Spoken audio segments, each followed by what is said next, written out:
Hi, everyone, and welcome.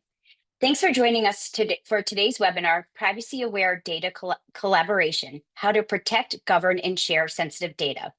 I'm Danielle Wombolt, Head of Events at Skyflow, and I'll be your host. These days, data collaboration is key to driving innovation and delivering better experience. But doing it while keeping sensitive data secure is more important than ever. That's what today's session is all about. Before we jump in, I'd love to introduce our speakers. First is Amruta Moktali, Chief Product Officer at Skyflow. Amruta has over 25 years of experience building products in search, AI, and analytics, and has held leadership roles at Microsoft, Salesforce, Clio, and more. Today, she leads product strategy at Skyflow. Joining her is Lisa Arbogast, Global Global Industry Principal for Life Sciences at Skyflow. Lisa brings over 35 years of experience across the life science space and is passionate about using data to drive collaboration and improve patient outcomes. For a couple of quick housekeeping notes, we'll have time for Q&A at the end, so feel free to drop your questions in the Q&A section anytime. This session is also being recorded, and the link will be sent out afterwards. With that, I'd like to hand it over to Lisa. Great, thank you. Thank you, Danielle, for the introduction. I'm really pleased to be here today. It's been a delight to be able to partner with the team at Skyflow. But let me turn it over to Amruta, who's actually going to take us through the agenda. Amruta. Yeah, good to meet everyone. Thank you, Lisa. It's always wonderful to have a great conversation with all your experience. And we're going to talk about a lot of interesting things. Complexities in the whole landscape. What are the challenges? How are Skyflow, Snowflake, and how can we all come together and solve this problem? And we'll delve deeper into one use case because it's really great to kind of, think of it from a use case standpoint versus generally talk about things.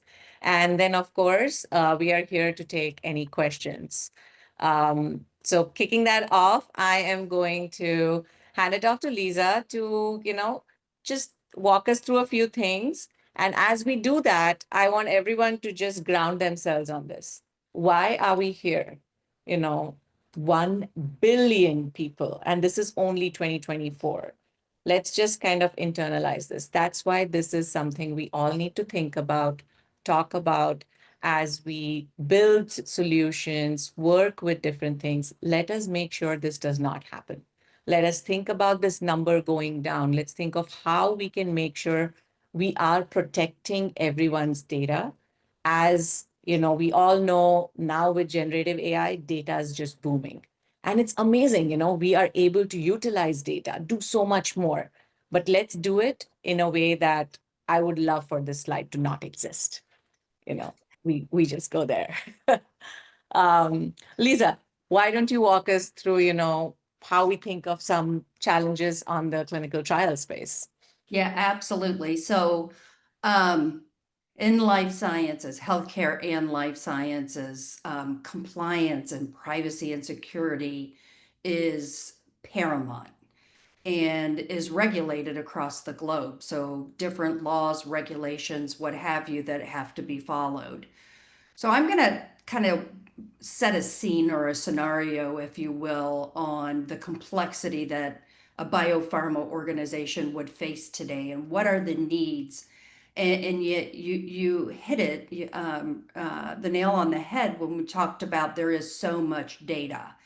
And so this data is really paramount to the biopharma, life science, healthcare industries, really to get a complete picture of the patient. And so in this scenario, I'm taking a biopharma company, company X. They have a study protocol that they've already created. It's for a rare disease therapy. And as we know in rare diseases, the numbers of patients aren't as high. So they actually are going to have this be a global clinical phase 3 trial. So they're going to be recruiting globally. And the protocol actually calls for several things. So in addition to diagnoses and different laboratory tests, we also need the ability to pull in imaging. So imaging, patient lab, and then some of the connected device that actually comes off of wearables or what have you. So all of these different types of data. And I think it's really important to call out here that 80% of a patient's data is now either semi-structured or unstructured. So the ability to be able to handle structured, semi-structured, and unstructured data is really, really crucial to the industry. And so once we understand what that protocol is and we understand all of the different needs that we're looking for within the patient population, we go ahead and we create what we call a cohort of patients. And that cohort of patients meets all the criteria that is in the protocol. And there are ways out there today that we can automate this so that it's not time intensive. And so when we create these cohorts of patients, especially for this trial and in this scenario, what we're finding is that a large amount of the patients or population, those individuals reside in both the United States as well as Brazil and China. And so that offers a complexity right there when we're talking about data, because the compliance rules across these three countries is very, very different. And so it's really important for us to understand what are the rules and regulations around PHI and PII and how do they differ across these different countries. And so, China specifically, let's go back, if you don't mind, to the previous slide. Thank you. So China specifically really prohibits patient data from leaving the country, while Brazil will allow their investigators only to view view and review the relevant patient details of the Brazilian participants. So this sets up a scenario where it's difficult to be able to access that data in the varying countries, which becomes really, really important for the advanced analytics. So the advanced analytics is essentially being able to take all that data. And what's really necessary in this phase 3 trial is really to demonstrate the drug's safety and efficacy across the diverse population, and really to be able to facilitate the regulatory process for submission. So we need a way that we can access all this data. We need to be able to protect the identity, the security, comply with the global regulations, because in these submissions and regulatory documents, it's really important to be able to capture that real world data, so that once it actually does go for approval and becomes approved, we also want to follow for the longitudinal data. And then lastly, once we have the ability to access that data, it's the global data scientists within those organizations that are reviewing and doing the analyses. So these can be your biostatisticians, epidemiologists, all of the above, that really need to review and complete what those patterns are. And this has to be across those different regions globally that we're talking about, without these data scientists accessing or viewing the raw PHI and PII. So next slide just really illustrates the complexity. And so of the three countries that are involved here, and the regulations that are out there. So in the United States, most of us are familiar with HIPAA, and Snowflake is HIPAA compliant from end to end, which is great. Skyflow sits on top of that. And then in Brazil, we have to adhere to the LGPD, which is another set of regulations. And then in China, the PIPL. We just recently, with GDPR, there's new regulations that are also coming out of the EU regarding AI.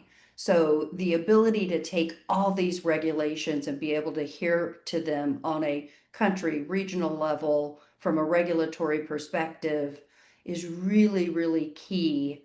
And then the last slide that I have to share is, next slide, please, is that data protection, sovereignty, and privacy laws, they are locale dependent, right? So the data residency is defined by that geography. So if we think back to this scenario, taking those three countries and understand where that the data is stored in that geographic area, and adhering to the laws of those and regulations of those three different countries, and then being able to control that. So how do we manage where the data is stored and accessed, and ensure that all of the compliance and the various regional, regulations are complied with, and then making sure that that is all secure. So security in the data residency, protecting the stored data in the different locations, and each of these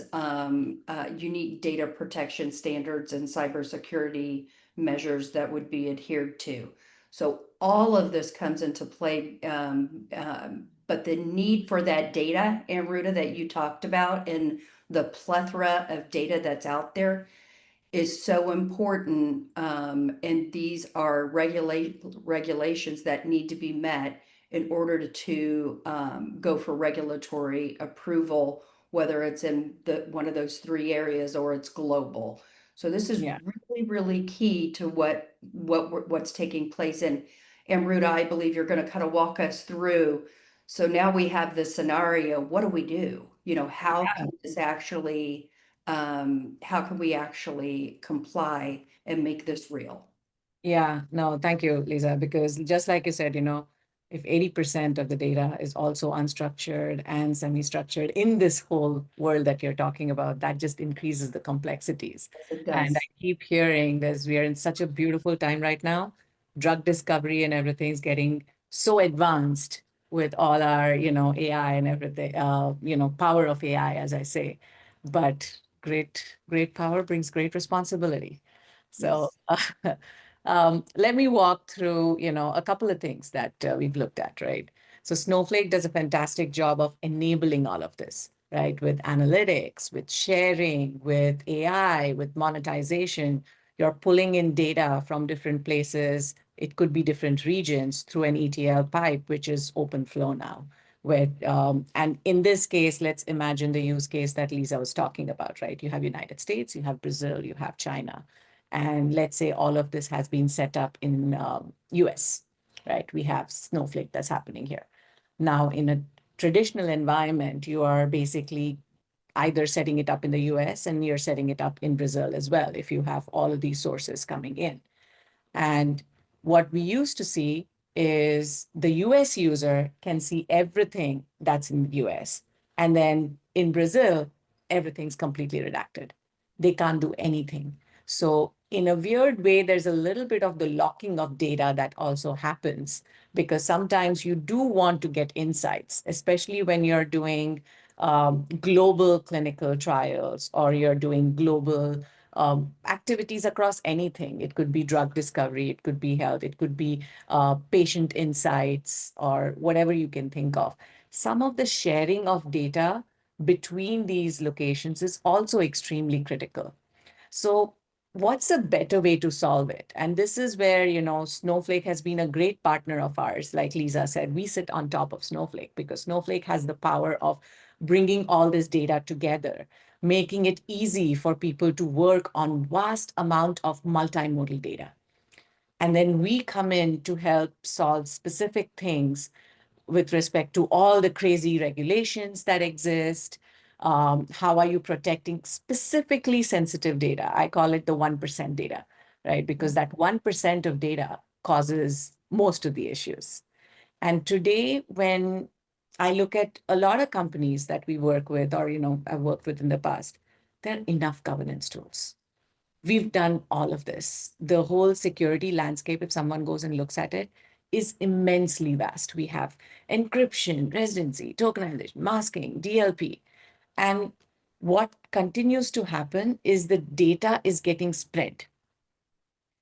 And how do you control it? Sure, there's a PII copy somewhere. There's a PII copy in the SaaS app, in some API, somewhere else. And this is where, Snowflake and Skyflow is coming together to educate people and say, we have all this, but we still have these breaches that we are talking about. We've put all the controls, and how can we not make sure that does not happen? How do we ensure that we don't have this, what I call a PII sprawl problem, right? Because this is what's happening. You, in a very simplistic example, right? You take the data, you're putting it in a application server, it's getting replicated in multiple databases, and then it's going to a warehouse, lakehouse, and then it's going downstream. And then there's archives, there's logs. So imagine the copies of data that is just flowing through this system. And how are you going to control all of that? Because it's not one or two places. And you can think of countless things when you think in an architecture, right? There's CRM, there's QA, and then there's admins, there's data scientists, there's ML engineers who are getting access to the data. So it's a multi-pronged problem. It's not only your data, it's what access controls you're granting, how you're enabling people to work with the data. That becomes tricky. And that's where, we look at, there's a really fun quote that I like. One of, the CIOs in the global insurance company is like, I'm just going to assume there's going to be a breach. So let's make sure that whoever steals everything gets useless data. And that kind of at the crux talks about what we think in Skyflow, right? And we think only of what I say, the 1% of the data, which causes most of the things. And taking a step back, right? When you look at how architectures were built, we've always had purpose-built solution. Encryption keys are not kept in any database. We have a key management system for that. We have secrets managers. Identity, sure, at some point in time, for some of us folks might remember, post-it notes or tables. That doesn't exist anymore. Nobody talks about that. It's just assumed that there are identity clouds out there that we integrate with. Why don't we do that for sensitive data? Why is all the sensitive data put together with everything else that we have? Because it has to be treated differently, similar to how we treated all these pieces of data differently. And that's where data privacy vault comes in when we think of Skyflow. And that's kind of the thesis that we built upon, is like, this type of data needs its own specific way of handling it so that we can unlock the power of this data. And as I said, less than 1% of data with the risk. And one of the key pieces of how we looked at doing this is something we call polymorphic encryption. Because one most common piece that folks do, I'll encrypt the data. Great. What do I do now? But then when you want to use the data, you're decrypting the data and everything's out there in plain text. So what's important is to make sure the data is protected, not only when you're protecting it in your systems, but in use. It's governed when you're using it. It is compliant with global regulations, like Lisa was talking about, when you're using it. And that is where it comes in. So polymorphic encryption is a patented tech we built based on fully homomorphic encryption, for those who know it, that allows encrypted operations on this. So now the Brazil folks can unlock the power of data coming from the US without seeing the data at all. You can operate on it without seeing the data and keeping it protected. And the same thing happens on the governance side. Now you have very powerful masking controls that Snowflake provides, right? You can mask the data that's in Snowflake. And then Skyflow sits on top of it, where, we enhance the masking to also add your regional governance pieces that you may have only on the PII pieces, not the rest of the data, because we are just concerned with that. And now you can think of different people being able to do different things with the data as it's coming in. And you apply that to data residency, now you don't need to replicate everything, right? You now can have just the data that needs to be regulated, because all these global regulations are on that 1% of data. If you're able to handle that 1% of data accurately through regions, you're covered. And that's the crux of what we are doing at Skyflow. And at the end of the day, the vault is like you're detecting the data, you're protecting it, you're governing it. And one thing people don't highlight much, and this is my favorite topic, is auditing it. Very, very important. You need to know what's happening because things change. How many times have people just given read all access to people? Like, hey, I can't do this query. What do I do? Great. I'll give you read all access and I forget about it. That happens a lot in systems. And that's where the auditing and governing at a granular level becomes very, very important. And when we think of how we protect PII in Snowflake, and this is, us just sitting on top of Snowflake, as the data comes in, we are able to transform the data into these polymorphic tokens and then have Snowflake queries be able to understand it and provide the real data to the folks who need it and don't provide it to the ones who don't need it, right? Across all the different systems. And similarly, it could work in customer data platforms, CDPs, right? Even if you're going, because anyone, you have lead generation for clinical trials where you need to get people to then you even need to source folks. Clinical trials don't just magically happen. Lisa knows this more than me.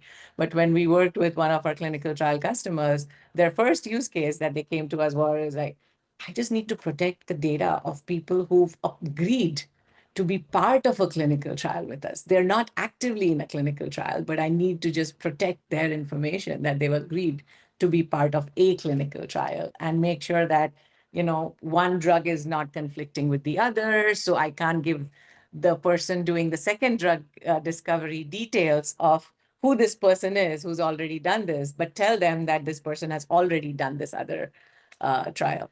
So all of these pieces need to come together. And this becomes even an imperative problem with AI.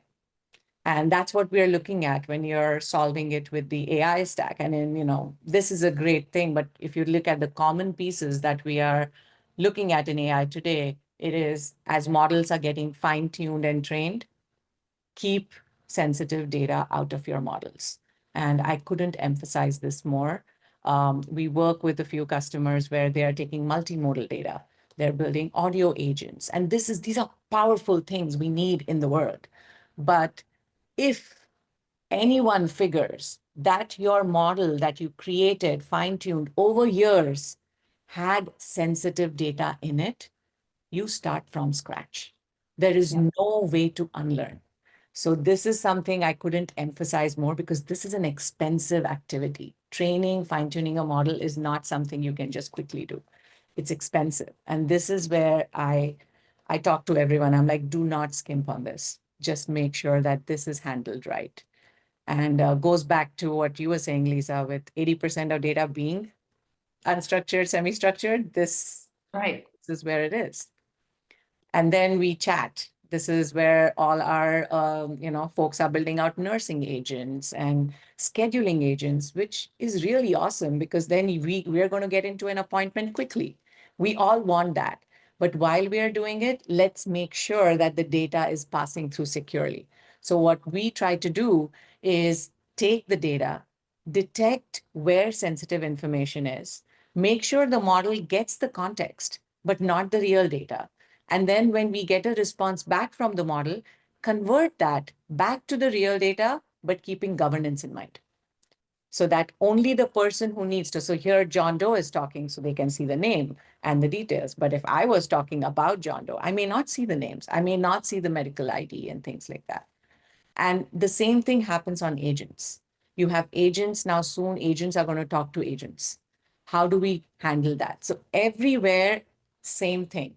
Protect your data, govern your data the right way. So the right person sees the right thing at the right time. And underlying that, you'll have data residency so that you are also storing the data in the right place. And when we apply this to the real world, going back to Lisa's example, let's look at that, right? We have 10,000 patients. How would we do it? You would have two vaults sitting in different regions. The only thing the vault is doing is transforming PII data. That's all. And in this example, I've taken the liberty of taking glucose fitness devices, right? Let's say there's something there. And all of that data gets transformed and is sitting in Snowflake with all the power of Snowflake. You're being able to like do analytics, run models, create agents, do all of that, not worrying about compliance, data residency, governance. That's all kind of boom out of your mind. And that's how you would kind of put it together. And one of the things I want to emphasize here, Amruta, is that we're talking about a lot of the regulations and compliance and technology. I think that it's important to also think about business value, right? Or return on investment. So one of the things that I think is really important, and you've got some of the data here, is that a phase 3 study is the most important, most expensive part of the value chain. So phase 3 studies are very, very expensive. And so anything that we can do to accelerate that is really important. So time is important. They're expensive. They take a lot of time. So by being able to truly, convert to something that's going to be more efficient, more productive, in by handling all the PII, PHI, it just speeds up that process. So I think it's really important, to take note that these tools, while they are super important from a regulatory and compliance, they also have other soft effects, if you will, where you've got a 10% increase here in trial success that was noted from the McKinsey report that came out. So very important for us to think about the true business value. 100%. And I think it all comes down to ROI. Everything Yeah, comes down to it does. why can I do this? It all comes down to that speed, cost reduction and outcomes. Exactly. Those are the three things we always need to think about. Um, I just want to spend some time also thinking a little bit beyond clinical trials, right? I'm taking a quick example of one of our other customers who's an insurance company. And, Bo used to be the CTO of Goldman Sachs. And the biggest thing was similar to what we were talking about, Lisa. ROI was scale, rapidly going into market in a regulated industry where you have all of the sensitive data. And they were using Snowflake for making sure that they have a complete zero friction integration, is what they call it, right? Mhm. And what I talked about earlier is exactly what we did with them. This is kind of their architecture where we integrated with all these different systems, and most of their data was sitting in that Snowflake data cloud that they're working with, right? And then all the data was getting sent to third parties, case management and call centers. And, because they're insurance, they have PSPs too and models. And that's where through Snowflake, they were sharing this. And that's when Skyflow came in to add on top of Snowflake's protection to enable them to do this seamlessly, because they put all of their data in Snowflake right now. And, there are seamless integrations to third party. The other thing, and I know people hear me talk about AI a lot, but it's here and it's empowering. It's amazing. And I talked about training LLM. The other thing I know, Lisa, you talked about also is cross-border collaboration. And Mhm. that's important. How do we share insights? How do we get those ROI outcomes that you're talking about globally? Because, it's awesome that we're all able to work across the globe, but it also means that we have to make sure we do it right. And patient engagement is another piece that's huge. People keep hearing about, oh my God, I have this agent, AI agent now that's going to interact with patients.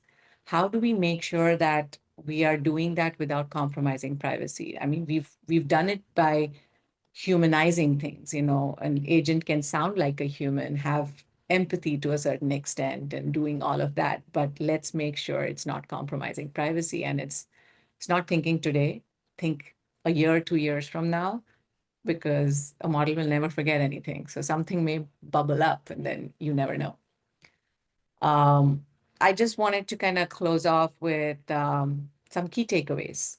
And Lisa, I'd love for your thoughts here too. You talked about accelerated research, competitive advantage, and global local protection. But you've worked with so many folks, and what are some other key takeaways this audience can kind of get from this? Well, I think we've highlighted a lot of them. I think that a key takeaway is as a competitive advantage and having, privacy, just that ability to be able to handle that on a global scale, regional, if you will, is something that the companies that we work with in healthcare and life sciences are working on, every day. And I think one of the things that you said that is really important is ease, right? And it needs to be something from the very beginning that is very easy to use. And so with our ecosystem at Snowflake and with Skyflow being a part of that, it really does make it that easy to be able to accelerate clinical research, to be able to have it as a competitive advantage. And so the other things that organizations are thinking of in addition to this is also that the productivity, right? The efficiency, the productivity. And you're so right when we begin to talk about agents and we begin to talk about how can we make things like think of a cohort builder and how do we actually utilize the protocol to actually drive that being to the driver so that you can bring in your diagnoses codes or your laboratory codes and bring all of that together and let the protocol drive that when you have the EHR data. So all of that's in play today. It is all happening, but underlying all of that, the key takeaway, and I think you said it very, very nicely, you have to start at the beginning because we don't want to train with that data that's in there. And so at the end of the day, for me, these three are great key takeaways. But I think the biggest one is to make sure that when you are beginning to work with all of this, that you are handling this sensitive data in the right way because companies are starting to use AI. They are seeing return on investment. They're moving to agentic AI. And we've got to start very early in the value chain to make sure that that's protected. Awesome. I think we'll get into Q&A now. And actually, there's one question here already. I can read it out. In your experience, can you comment on how steep is the learning curve for folks in the producer side, data engineers, and consumer side, data scientists and analysts when having Skyflow integrated with Snowflake? Not very high. Because at the end of the day, Snowflake provides such great platform pieces for ecosystem partners like Skyflow to integrate. UDFs, native app, Snowpark container. There are multiple different modes that we integrate with Snowflake. So we've had our customers go live with this integration in days. So it's the learning curve is not that high at all. And I would say, I would add to that, Amruta, that one of the goals for us, especially for our Snowflake customers, and with the ecosystem and the native applications such as what Skyflow has built, is really to make it easy, right? So it's to make it easy, it's to make it seamless so that it's connected. And then the last, that it also follows all of the security, so it's trusted of what Snowflake has that is built into the Snowflake platform. So one of the things that is really important when organizations are both a Snowflake customer and then have the native applications is that time to value is realized. And that is a big reason for why we are building it the way we're building it is time to value. And with the native application, it makes all the difference in the world. 100%. Another question here, what are the specific mechanisms Snowflake and Skyflow use to protect patient data and In Snowflake's AI data cloud, how did this integrate to enable global analytics without moving regulated data across borders? Um, I can take one stab at it. I think, like I mentioned, polymorphic tokenization, data sovereignty, residency, keeping the data where it is based on different regulations, right? In some countries, first copy needs to be in that region. In some countries, it's all about how you're viewing the data. Being able to add that granular, extremely granular level of governance is extremely important. And all of that seamlessly integrates with the Snowflake governance, right? So Snowflake and Skyflow work very, in complement of each other when you're looking at those policies. And that's kind of how we're moving data across borders too. So you can have polymorphically tokenized data from one region to go to another region and have them operate on it without leaking it. And I think there's another here, Amruta, that Yeah. I'm reading is how does the Snowflake Skyflow solution handle real-time data from the wearables? So like the connected devices that we talked about. I think it's streams, right? So Snowflake has the ability to get streams in, events in, and goes back to being platform companies, seamless integrations with all of these that makes it very easy to handle it. Snowflake is able to handle the big data. As I say, we handle the part of the big data, which is the 1% of data as it's going into Snowflake. So seamless integrations with the pieces that Snowflake has enables that for us. And then the second part to that, Amruta, is that in a trial, so let's say mid-trial, they want to introduce a new wearable with new data. The question is, do we have to fully re-architecture or can Skyflow adapt dynamically? It can adapt dynamically. Is the quick and dirty answer here because schema is going to change all the time. And just as you see the schema get dynamically adapted in Snowflake, either when you're bringing the data in or you're operating on the data, those things are also easily possible.